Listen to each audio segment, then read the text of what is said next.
No JBN de hoje, você vai ver que um projeto de lei aprovado no Senado suspende a cobrança das mensalidades do FIES até o fim do ano. E hoje é dia de Nossa Senhora de Fátima e a gente vai conferir uma entrevista muito especial sobre essa devoção tão importante para os brasileiros. E no nosso comentário de hoje, o Padre Jesus Flores vai falar pra gente sobre a invisibilidade em tempos de pandemia. E você vai ver ainda que o Papa Francisco aderiu a um movimento que convida os devotos do mundo todo a se unirem em oração contra o coronavírus. O JBN de hoje já está no ar.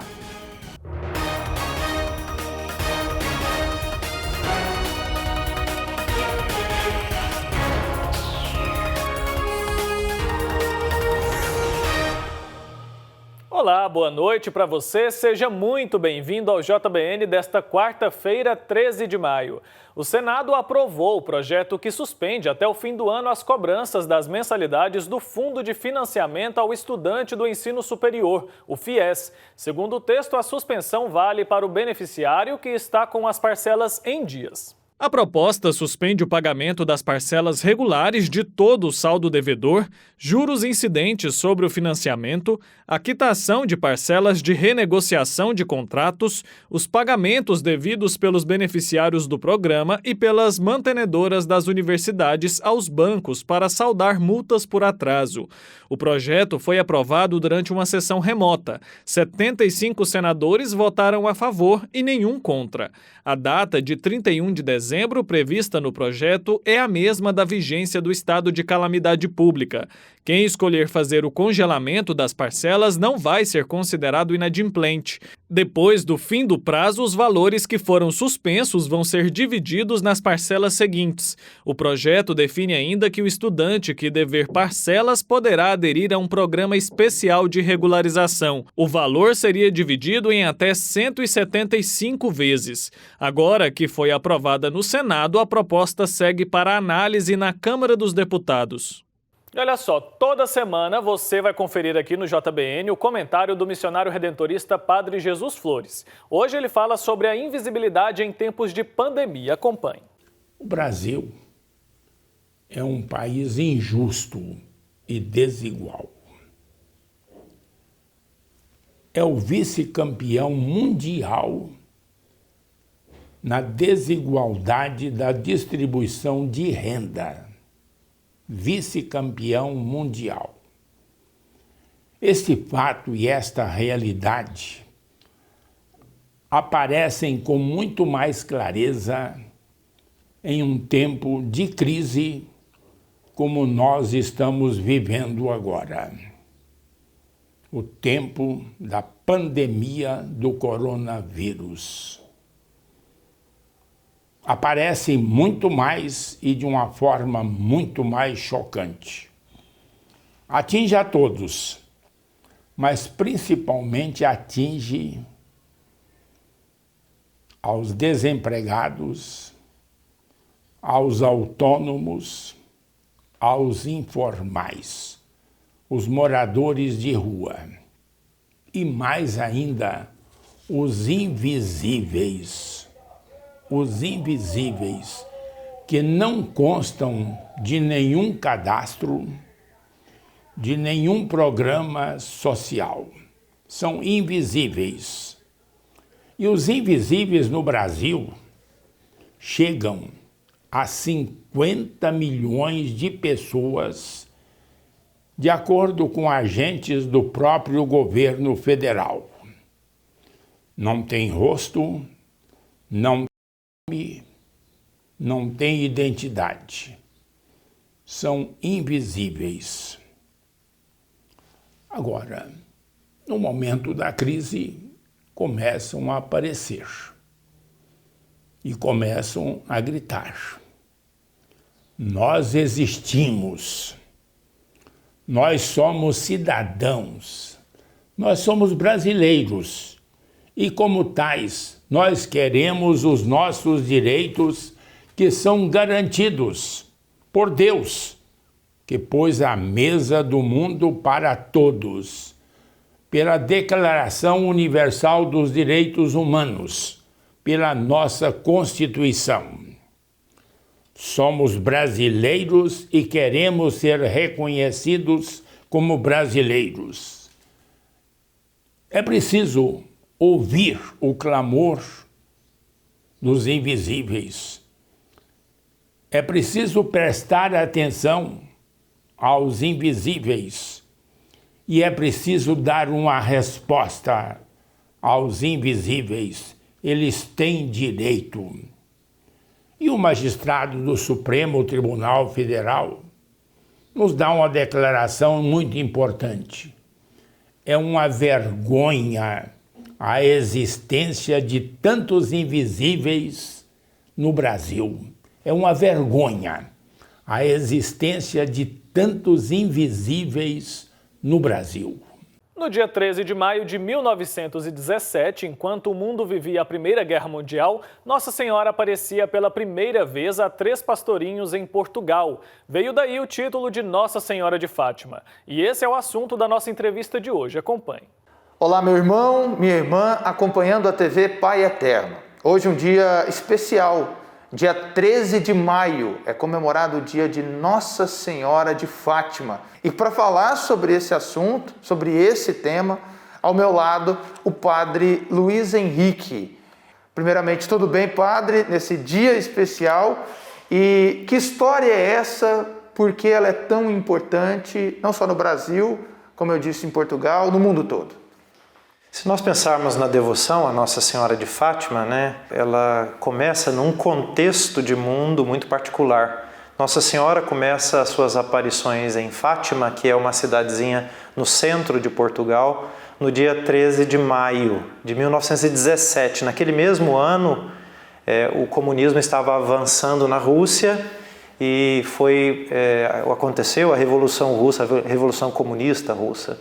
Então, é um contexto de mundo muito particular. Inclusive, esse foi um dos temas que Nossa Senhora falou também aos pastorinhos, incentivando que eles rezassem, por toda aquela situação, pela guerra que estava acontecendo. É bom lembrar que em 1917 nós estamos no início da Primeira Guerra Mundial, ou seja, todo um contexto de mundo em que Nossa Senhora aparece. E, ao meu ver, assim, no meu entendimento, essa aparição de Nossa Senhora, antes de tudo, revela justamente a solicitude de Deus pela humanidade, Deus que nunca abandonou a humanidade, mesmo nas situações mais dramáticas e aquelas que foram criadas pelo homem mesmo. Então Deus se manifesta de uma maneira muito sensível através das aparições de Nossa Senhora naquele lugarzinho para 3 pastorinhos, 3 crianças. E a devoção se espalha muito rapidamente em Portugal a partir das primeiras aparições. E pouco a pouco essa devoção vai ganhando também status mundial, sobretudo com a confirmação das aparições, da veracidade das aparições, e mais ainda depois que os papas começaram a manifestar também o seu apoio e a sua própria veneração à Nossa Senhora que aparece em Fátima. Padre, e qual que é a relação, dando essa explicação que o senhor deu, sobre a devoção do Imaculado Coração de Maria? Nossa Senhora, nas aparições em Fátima, ela mencionou aos 3 pastorinhos, em uma das suas mensagens, diante de tudo aquilo que estava acontecendo, mostrando sobretudo os dramas que a humanidade viveria, E ela então usa esta frase no final, meu imaculado coração triunfará. Esta é uma das frases que Maria diz aos 3 pastorinhos, dentro daquele contexto de revelação das catástrofes que estavam para acontecer. Todo mundo sabe, há uma grande especulação em torno do 3º segredo de Fátima, que a Igreja, inclusive, escreveu um documento para revelá-lo.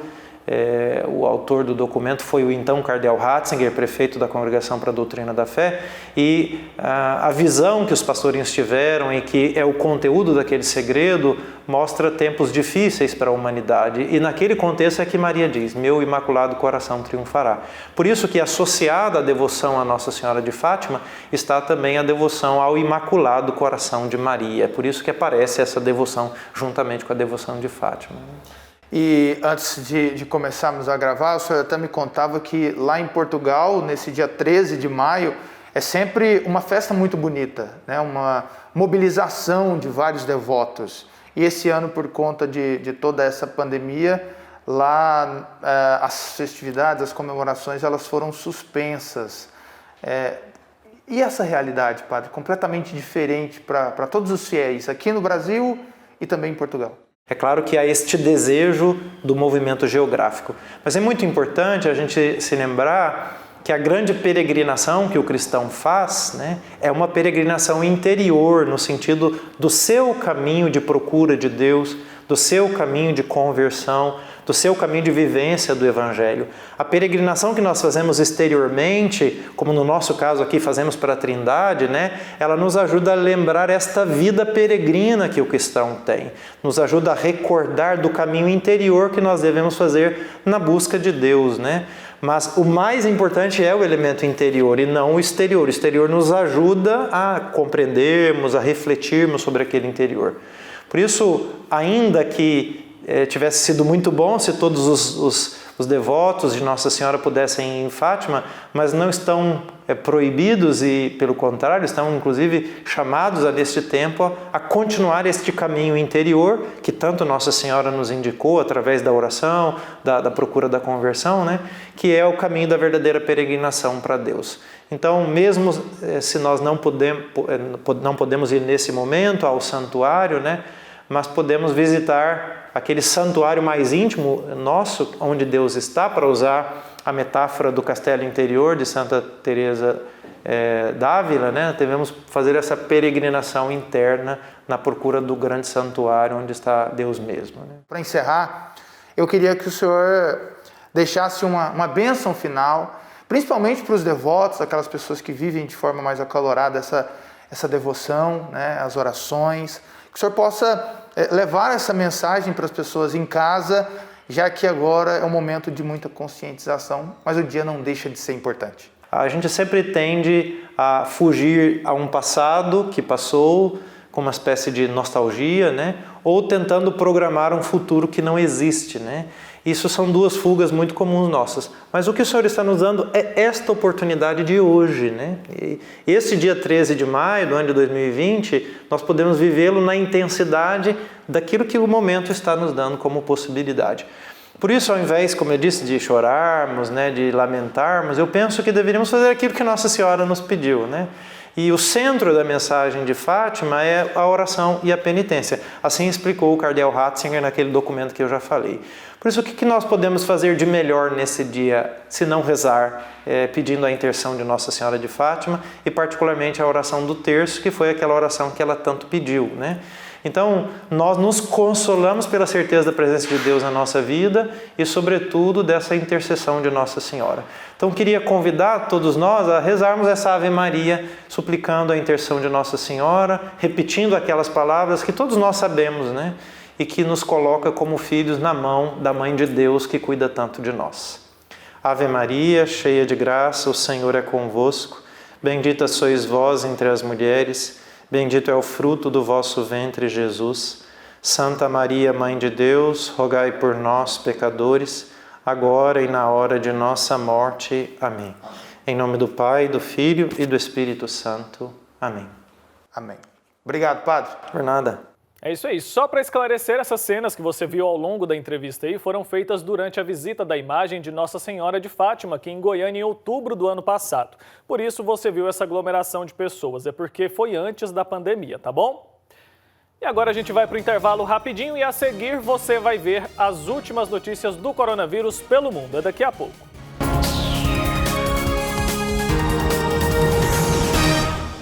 O amor do Pai Eterno está presente em todo lugar. E a missão da AFIP é levar esta mensagem adiante. E tudo isso só é possível graças à nossa união. Reze conosco, ajude a fazer o bem. Faça parte desta família de amor.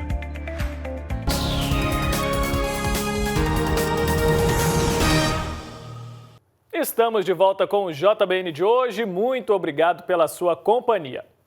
E agora a gente vai fazer um giro para te atualizar sobre as principais notícias do coronavírus pelo mundo. Vamos ver.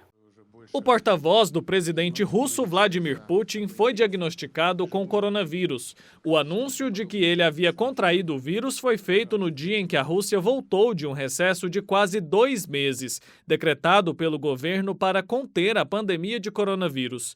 O porta-voz de Putin revelou que foi internado em uma clínica. Em Dubai, o edifício mais alto do mundo, Burj Khalifa, de 828 metros de altura, tornou-se um centro de doações para instituições de caridade. O objetivo é ajudar os residentes dos Emirados Árabes Unidos que sofrem com o impacto econômico da pandemia de coronavírus.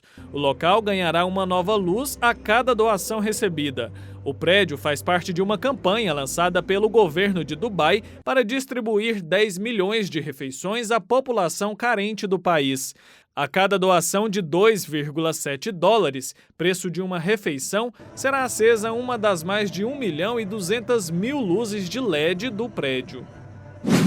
As escolas francesas começaram a reabrir para alunos depois de um bloqueio rígido de 8 semanas. Os estudantes que voltaram à rotina de aulas precisaram ficar atentos a uma série de novas regras, como formar fila a 1 metro de distância um do outro antes de entrar na aula e lavar as mãos regularmente, além de sentarem a uma distância maior dos colegas. A Organização Mundial da Saúde afirmou que alguns tratamentos parecem limitar a gravidade ou a duração da Covid-19 e que o órgão se concentra em aprender mais sobre 4 ou 5 dos mais promissores. A OMS está liderando uma iniciativa global para desenvolver vacinas, testes e medicamentos seguros e eficazes para prevenir, diagnosticar e tratar o Covid-19. A doença respiratória já infectou milhões de pessoas em todo o mundo. Chegou a hora de conferir as principais notícias da Igreja, direto de Roma, com o nosso correspondente Silvonei José. Alô, amigos da TV Pai Eterno em todo o Brasil. O Papa Francisco presidiu também hoje, quarta-feira, a missa na Casa Santa Marta, aqui no Vaticano, nesta 5ª semana da Páscoa. Todos os dias o Papa reza por uma intenção. No dia de ontem, na introdução da celebração, ele dirigiu seu pensamento aos enfermeiros. Ontem foi o dia do enfermeiro. Rezemos pelos enfermeiros e enfermeiras, disse Francisco. Homens, mulheres, rapazes e moças que têm essa profissão, que é mais que uma profissão, é uma vocação, uma dedicação. Que o Senhor os abençoe. Nesse tempo da pandemia, deram exemplo de heroísmo e alguns deram a vida. Rezemos pelos enfermeiros e enfermeiras. Nosso abraço, nosso afeto a todos vocês, enfermeiros e enfermeiras do nosso querido Brasil. Na homilia, o Papa comentou o Evangelho do dia em que Jesus diz a seus discípulos: Deixo-vos a paz, a minha paz vos dou, mas não a dou como o mundo. O Senhor, antes de os deixar, saúda os seus e dá o dom da paz. Não se trata da paz universal, disse o Papa, aquela paz sem guerras que todos nós gostaríamos que sempre existisse. Mas a paz do coração, a paz da alma, a paz que cada um de nós tem dentro de si. Um esforço de paz, sobretudo nesses dias difíceis. No domingo 10 de maio, dia do amor fraterno, o Papa Francisco telefonou ao patriarca Tavadros II, máxima autoridade da Igreja Copta Ortodoxa do Egito, ocasião em que os dois líderes renovaram o compromisso da oração diária recíproca. O 10 de maio marca o início de um caminho ecumênico que entrou para os anais da história. Em 1973, de fato, pela primeira vez um pontífice, Paulo VI, encontrava um patriarca copta, Shenouda III. Mais recentemente, em 10 de maio de 2013, Francisco e Tavadros encontraram-se pela primeira vez aqui no Vaticano, o que resultou na instituição do Dia do Amor Fraterno. Durante o telefonema, no último domingo, Francisco expressou seu amor e apreço pelo Egito e pelos egípcios, afirmando unir-se em oração pela paz mundial, sobretudo nesses dias difíceis.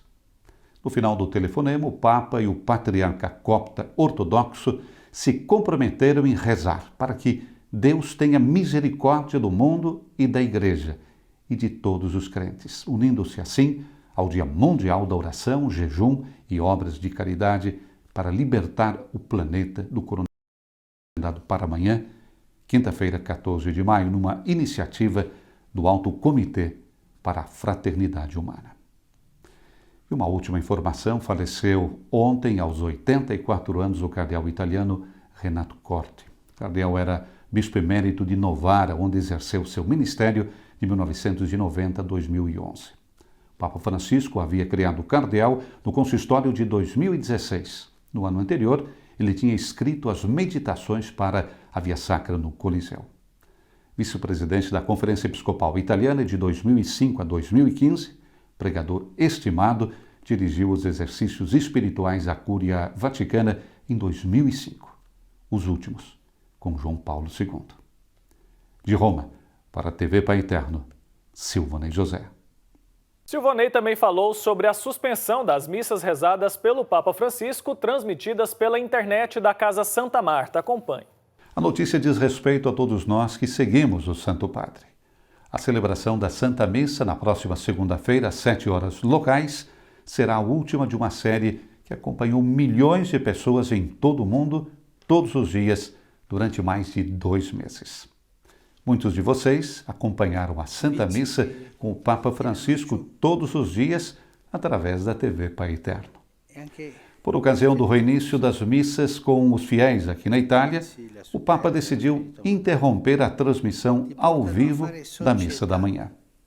A ocasião será especial, como informa a sala de imprensa da Santa Sé, pois no dia 18 de maio será celebrado o centenário do nascimento de Karol Wojtyła, nosso querido São João Paulo II. E por isso, Francisco celebrará no altar do túmulo do Santo Pontífice, seu predecessor, nascido em 1920, eleito bispo de Roma em 78, falecido em 2005 e canonizado em 2014.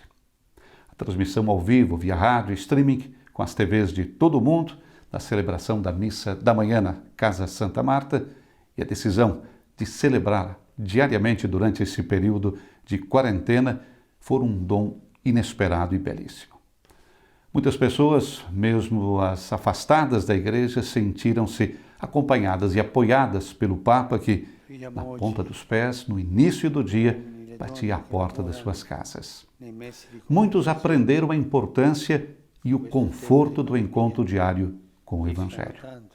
Como disse o nosso diretor editorial Tornielli, nunca antes tantas pessoas tinham seguido a liturgia dos dias da semana através da televisão, proposta sem comentários e com alguns minutos de adoração silenciosa do Santíssimo Sacramento. De Roma, para a TV Pai Eterno, Silvanei José. É isso aí, obrigado Silvanei pela participação. E o Papa Francisco aderiu a um movimento que convida os devotos de todo o mundo a se unirem em oração contra o coronavírus amanhã. Será um dia para clamar a Deus pela humanidade atingida pela pandemia. A iniciativa foi promovida pelo Alto Comitê para a Fraternidade Humana. Vamos assistir agora o vídeo do Papa convidando todos os fiéis a participarem desta grande corrente.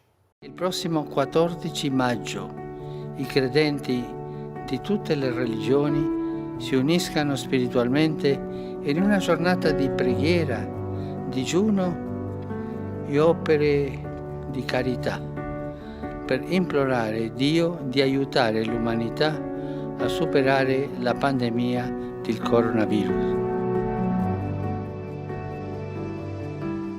É isso aí, fica aí o convite então. E esse foi o JBN de hoje. Muito obrigado pela sua audiência. A gente vai ficando por aqui. Lembrando que amanhã nós estamos de volta e é claro que eu conto com a sua companhia. Então um abraço para você e até lá.